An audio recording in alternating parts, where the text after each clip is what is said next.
بسم الله الرحمن الرحيم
Assalamu alaikum.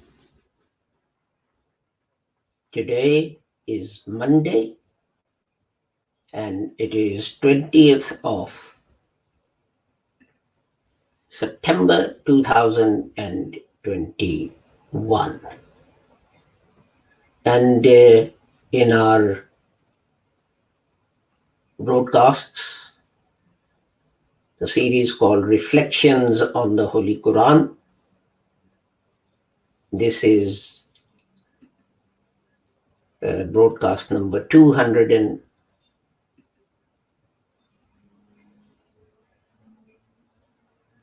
sorry, I'll have to start again and you'll have to bear with me because I just noticed that one of the clicks didn't take. This is Monday, the 20th of September 2021, and in our series Reflections on the Holy Quran, this is broadcast number 255. And in this we are looking at the Holy Quran, chapter 2, verse 92, Al-Baqarah, verse 92, and we are considering the meanings of the words of this chapter of the Holy Quran. But before we do that, I want to remind you that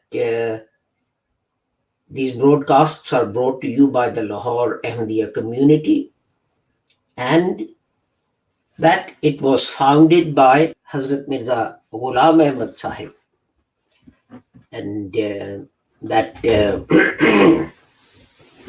he taught us that although people want to bring another prophet after the Holy Prophet Muhammad sallallahu alaihi wasallam, this is not possible because the Holy Quran says that the Holy Prophet was Khatamun Nabiyyin,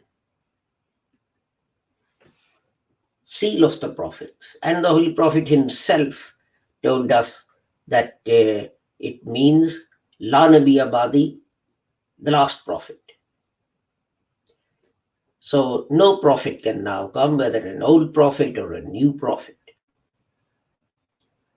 And he further stressed that although Muslims tend to call each other kafirs on the smallest excuse,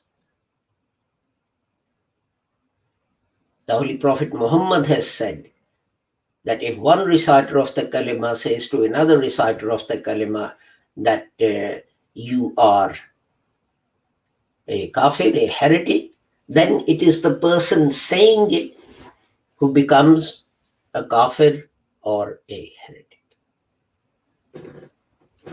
Similarly, Hazrat Mirza Ghulam Ahmad explained that people believe that some of the prophetic revelation, such as Ayah Rajam, Surah Walayat, etc., have been missed out from the Holy Quran. This is untrue. No part of the prophetic revelation has been left out of the Holy Quran. And similarly, people believe that some verses of the Holy Quran are abrogated. Again, this is untrue. No prophetic revelation is missing from the Holy Quran, and no verse of the Holy Quran was or is or ever shall be abrogated. And Hazrat Mirza Ghulam Ahmad, he said that he was the Mujaddid, the reformer, promised by the Holy Prophet Muhammad. And that he has come to correct these errors in Muslim beliefs and Muslim customs and so on. And the thing that he stressed most was the concept of jihad. And he said jihad is a duty of every single Muslim. But jihad, as defined by the Holy Prophet Muhammad, not as made up by someone else. When returning from fighting, the Holy Prophet Muhammad said that from the minor jihad, Jihad-e-Asghar, they were returning to Jihad-e-Akbar, the greater jihad. And then he explained that the greater jihad is jihad bin nafs, a fight, a struggle against our own desires for wealth and beautiful women and children and God knows what else. That is a constant and continuous jihad. Jihad in the sense of fighting may or may not be required at certain times. Certainly, if you're attacked with the sword, you'll reply with the sword. But that is not required all the time. What is required all the time, as Mirza Ghulam Ahmad Sahib expressed, is jihad bin nafs, that you fight your own desires and you control your own desires. And so you make sacrifices for others while bearing hardship yourself. So let us turn to the verse of the Holy Quran. I can find it. I've got so many markers in here. Chapter 2, verse 92.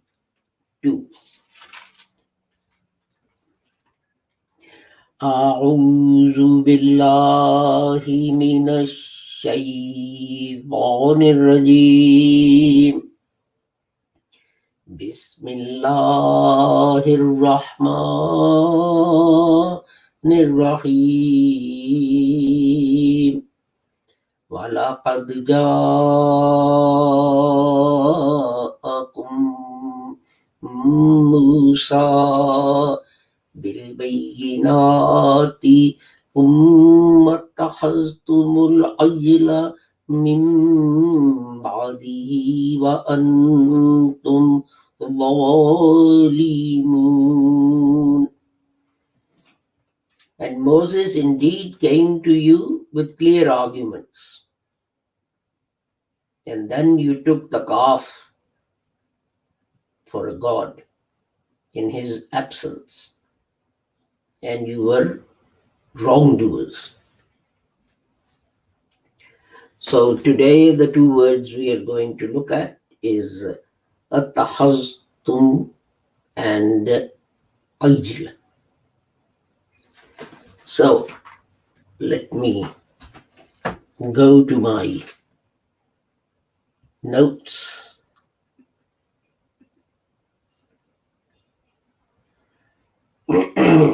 I can find them.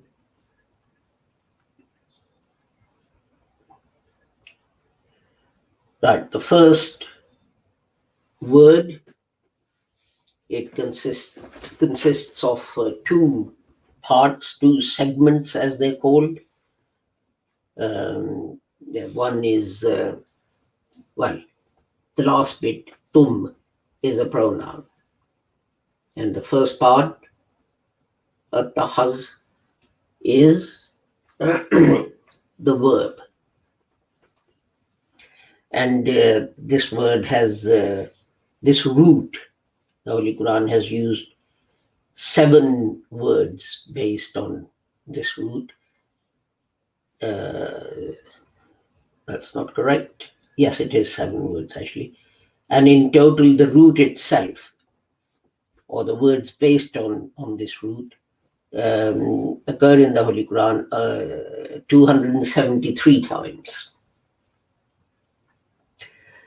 127 times the verb akhaza, and 124 times the word attakhaza, and 9 times the verb yu'akhizu, and then 6 times the word akhaz, or akhs rather, and then the others occur a few times. Those of you who can hear church bells, I'll just let you know that I live next to a church, and some days at this time they practice bell ringing. So anyway, the word generally means to take, to seize, to bound, as in instead of like creating a boundary for something like a pond or something. Seize something, and to take someone to task, to call to account, to punish, etc. So these are the different ways in which the Holy Quran uses this word. In fact, it is the opposite of to give. So to take as opposite to the give, ata. And as I said, to enclose something. That's the word I was looking for, or the phrase I was looking for. To enclose something. Like, as I said, a pond. You have a boundary, and you have earth that is enclosing that water. A lot of experts and scholars, they say that this word, its use implies accountability and punishment. In Urdu, we have the word muakhaza. Muakhaza means to be held to account, to explain something, to explain why you did something, to explain where did you get all this property and all this money, and so on. So this is why some scholars say that it actually means, to contain something. So to hold something. So it may be literal, like you're holding the water, and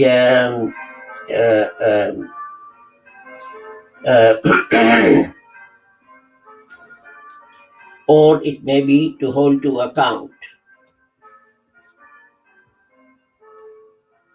Sorry, someone has just asked me which verse of the Holy Quran I'm looking at, and I'm just sending him the reference. So anyway, In fact, a prisoner, the word in Arabic for a prisoner is exactly the same, because he's contained by something. So let us now go to the Holy Quran and see how this word is used. So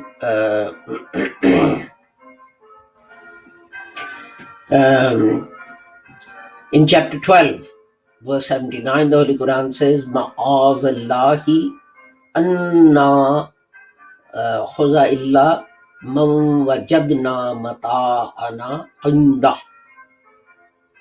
God protect us that we might arrest someone other than the person who has taken our possessions. And then we have the verse, La ta'khuzuhu sinatam wala nawm. Neither slumber nor sleep can overcome him. La ta'khuzuhu. So then the accountability, if you look at verse 11, chapter 11, verse 117, you have وَأَخَذَ الَّذِينَ ظَلَمُوا الصَّيْحَةَ. And those who were unjust, they were grabbed. Grabbed in the sense of they were held accountable. Punishment grabbed them. فَأَخَذَهُ اللَّهُ نَكَالَ الْآخِرَةِ وَالْأُولَى. Chapter 79, verse 25. Then God held them in this world and in the hereafter, held them in his punishment. He punished them. In chapter 11, verse 120, chapter 11, verse 102, the Holy Quran says, وَكَذَلِكَ أَخْذُ رَبِّكَ إِذَا أَخَذَ الْقُرَى. And your Rabb, when he grabs them, when he holds them, those people who are disobedient, then this is how he treats them. And this is how he grabs them. And let us see if there's something else.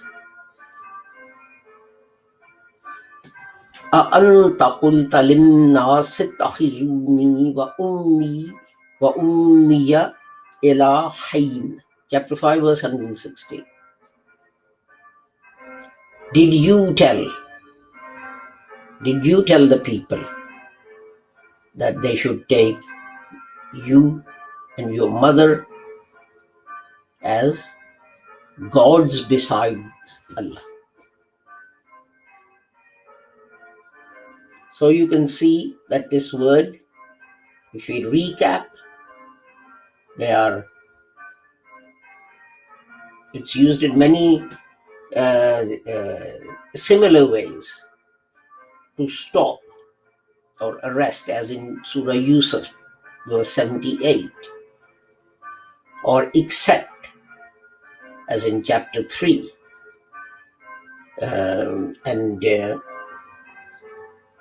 and so on. So, and then God also talk about the way he grabs people. In Urdu they say, Khuda ki pakad. The way God then punishes you. The way that God holds you accountable for your deeds or misdeeds, etc. There are some people who are helpfully, thank you very much, sending me other verses of the Holy Quran. Unfortunately, because um, Arabic, Western Latin languages, as they're called, and Arabic and Urdu and so on work in different ways. The verses don't clearly come out.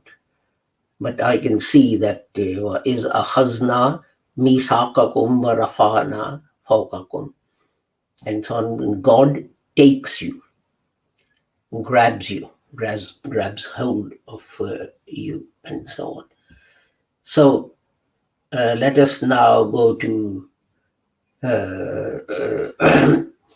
the next word of this verse that we're going to look at, and it's where are we? I'm doing 9 things at the same time. Ajila,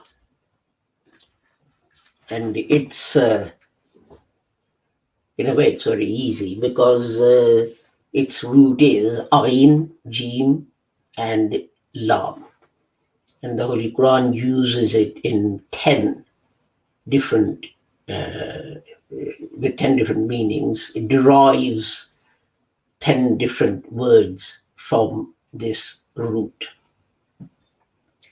and it occurs 47 times, and 19 times it occurs as Istajala, and 10 times as Ujl, and 5 times as Ajila, and 5 times as Ajala. So you can see the difference between Ajila and Ajala is that Jim is pronounced twice in the second word, and so on. So, and and that means it should be familiar to people who speak Urdu, because the Urdu word ajlat comes from this, which means hurry. And the Quran uses it with the meaning hasten, hurry, impatient. For example, the Holy Quran says, La taharrik bihi lisanaka litajala bihi. And this is chapter 75, verse 16, to hasten, to hurry.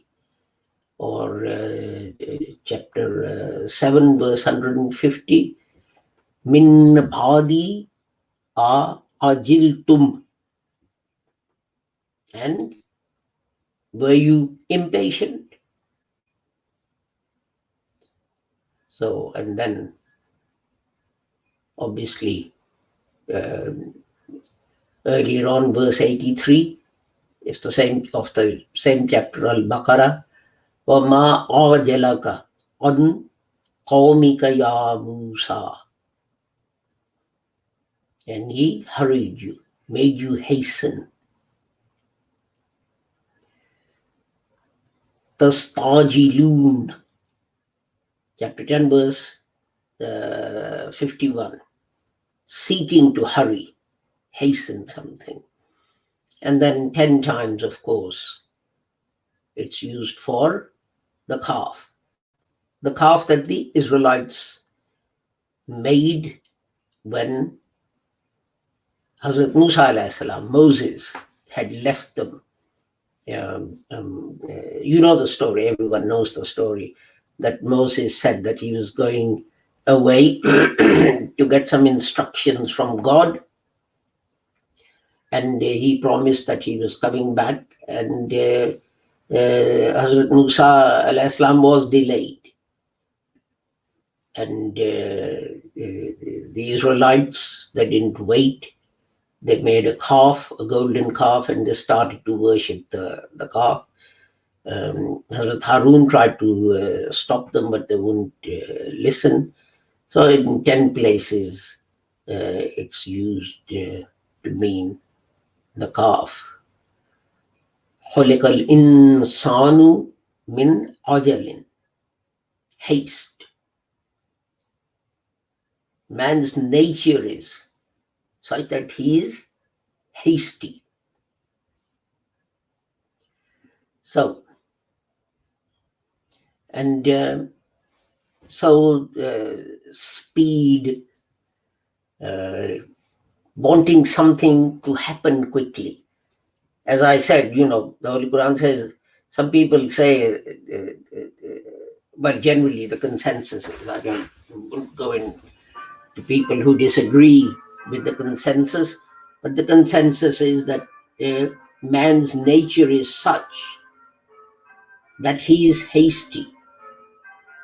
He cannot see the future. He wants everything, he wants it now, and so on and so forth. And in one dictionary, I read a very good example. And the example that is given is that although man may know, he may be able to see that haste is going to cause him problems, difficulties. Actually, before I give the dictionary example, an example has come to my mind, and that is that you want to get somewhere quickly, and you break the speed limit. You go through a red set of traffic lights, and what happens? You don't notice the fact that there's a speed camera that photographs you speeding. You may get fined, you may get banned, depending on how fast you were going. But in a dictionary, I read a very good example of how people, in their hurry to have something now, fail to consider the consequences for the future. And the example that is given is this, that there are two farmers, and they sow a crop, and there is it's a dry season, and their crop is they don't get as good a crop as they want, but what they've had as a store is seed for planting the crop the next year, for the next plantation. Now that both of them are suffering from, some lack of food. So one of them decides, well, I don't know whether I'm going to be alive for the next plantation or not, which is an argument that a lot of people use. I don't know if I'm going to live to see this, and so on. So what he does is he says, let's take the bags of seeds, let's make flour out of them, let's grind them, and let's have our parathas or chapatis or whatever it is, etc. And then what happens? For a few days or weeks or whatever, he enjoys the food. But then what happens? When the time comes to plant the next crop, he hasn't got any seed left. But the other farmer, who decided to undergo some hardship, some difficulty, then although rather than having, 2 chapatis, he has to survive on 1 chapati and so on, but when the time comes for the next plantation, he still has seed, and he plants that, and there is a crop, and that gives him enough to eat and to plant for the following year as well. The point I'm making is that the first farmer, he may have had it easy for a few months, but then he's going to have difficulties. He may have to borrow money to buy seed to plant and so on. And his difficulties will carry on year after year after year for many years.